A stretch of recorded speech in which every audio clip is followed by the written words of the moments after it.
Olá galera, Gilberto Chaves na área e estamos aqui para mais um novo episódio do Avagas para Milionários.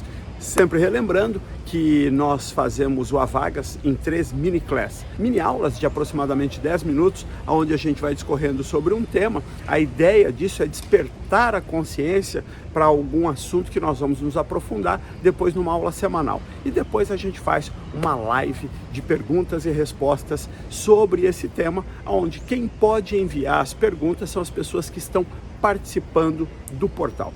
E hoje nós vamos falar, nessa semana, nesse tema, nós vamos falar de você agir como nos seus sonhos.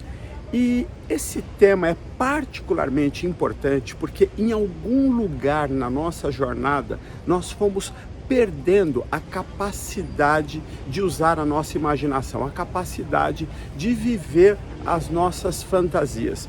E eu quero dizer isso porque eu me lembro quando eu era menino e, por exemplo, eu ia até o cinema e assistir, por exemplo, um filme de faroeste ou um filme de luta. A gente olhava quando os rapazes saíam, e quando eu falo os rapazes, nós éramos todos crianças, né? Todos adolescentes, teenagers, como diz nos Estados Unidos.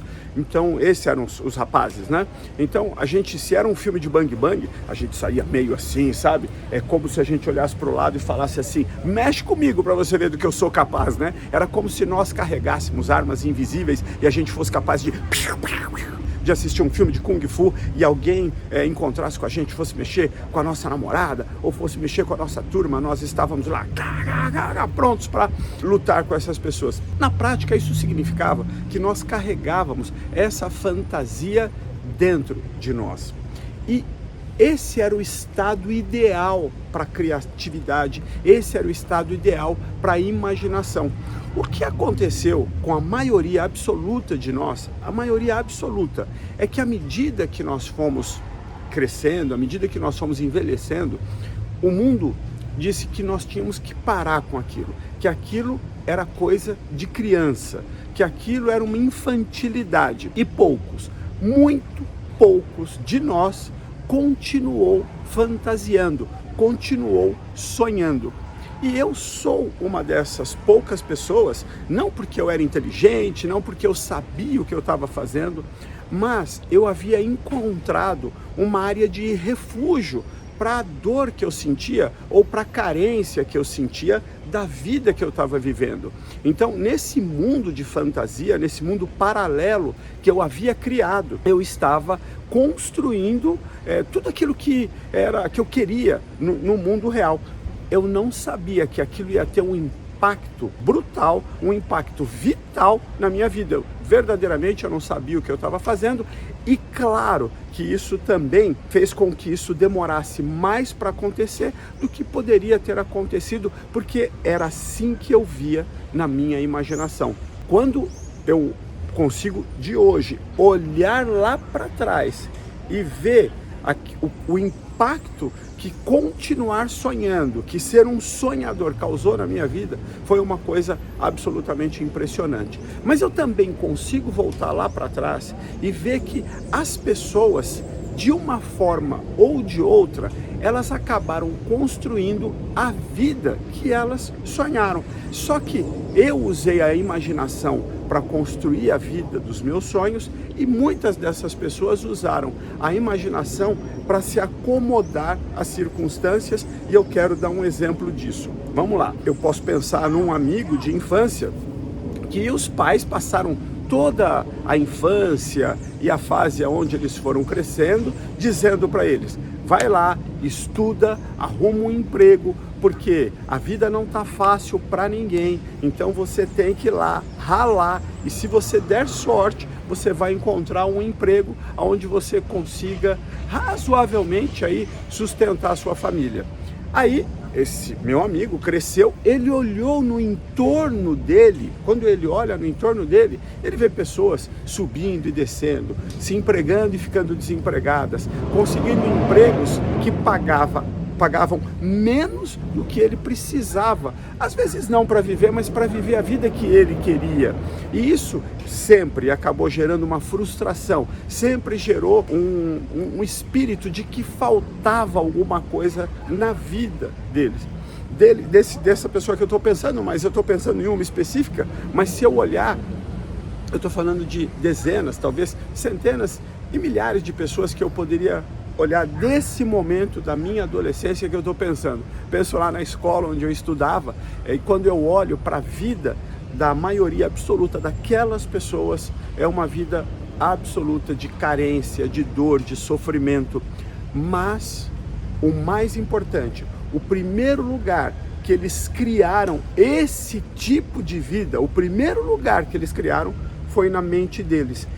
E é muito louco isso, porque na prática o que eles fizeram? Eles olharam para aquela circunstância, replicaram dentro da mente deles, imaginaram que aquilo era o que ia acontecer com eles, porque era o que estava acontecendo com todo mundo. Eles não conseguiam sequer se permitir sonhar com algo que fosse melhor do que aquilo, e eles acabaram atraindo, e eu não quero nem usar a palavra atração aqui, eles acabaram construindo, criando a vida que eles não queriam para eles. Porque eles passaram a agir como nessas circunstâncias que eles estavam vivendo. E é uma coisa impressionante, da mesma forma que, então, quando jovem, eu saía do cinema energizado, da mesma forma que eu saía achando que eu era um lutador de Kung Fu, ou então achando que eu era o gatilho mais rápido do Oeste, essas pessoas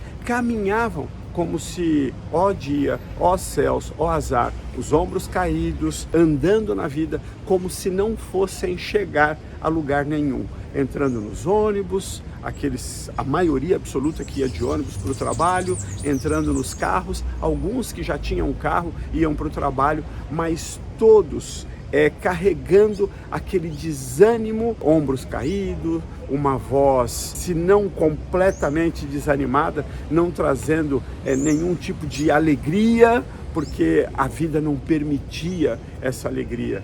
Um ou outro ainda encontrava um motivo para ser um pouco mais engraçado aqui, ou mais piadista ali, mas tudo fazia parte de um teatro onde as pessoas, por trás daquela falsa alegria e de uma alegria que era só pública por alguns momentos, eles estavam escondendo a verdadeira projeção, a verdadeira imaginação, o verdadeiro mundo que eles estavam criando na mente.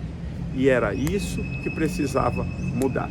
E amanhã a gente vai voltar nesse tema e falar por que as pessoas acabavam fazendo isso. A gente vai falar por quê? Por que isso acontece na maioria da vida das pessoas, tá bem? Então, eu, se fosse você, não perdia esse episódio de amanhã por nada. Qual é a melhor maneira de você não perder esse episódio? A melhor maneira é você estar dentro do portal, porque eu posto esses vídeos gratuitamente nas minhas redes sociais, mas aí você tem que ficar procurando lá. Agora, no portal, eles estão organizados por tema, e depois tem essa aula, que é onde a gente se aprofunda, e tem depois também a live de perguntas e respostas, que ela acontece ao vivo. Quem está no portal pode mandar suas perguntas, apesar dela acontecer ao vivo, depois ela é salva lá como uma sequência de aula, e você pode ir lá e pesquisar, estudar e ver de que forma isso vai contribuir para a sua jornada. Mas e aí, como é que você faz para participar do portal? A melhor forma nesse momento é você pegando uma cópia grátis do meu livro Rompendo a Barreira do Primeiro Milhão. Você só paga as despesas de envio, né? Então em algum lugar aqui você vai achar esse link e você automaticamente, por 7 dias, você está inscrito no portal. Esse é o meu acordo. Eu te dou o livro grátis e eu quero que você me dê o seu feedback de como você vê esse portal, se esse portal realmente vai ajudar você a atingir essa coisa chamada sucesso, a romper a barreira do seu primeiro milhão, construir uma vida de geração de riqueza.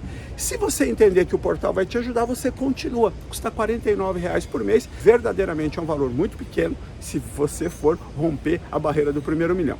Se não é aquilo que você estava procurando, se você não está satisfeito com isso, a única coisa que eu peço para você, clique no botão, faz o cancelamento dentro dos 7 dias, não vai ser cobrado absolutamente nada de você, e manda um feedback para mim. Olha, Gilberto, a razão pela qual eu não estou continuando é essa. E às vezes eu não posso ajudar você, mas com seu feedback eu posso ajudar os futuros milionários. Então, é isso que eu quero pedir para você. E como eu gosto de terminar dizendo, the best is yet to come. O melhor ainda está por vir. See you soon. Nos vemos em breve. And God bless you. Deus abençoe você.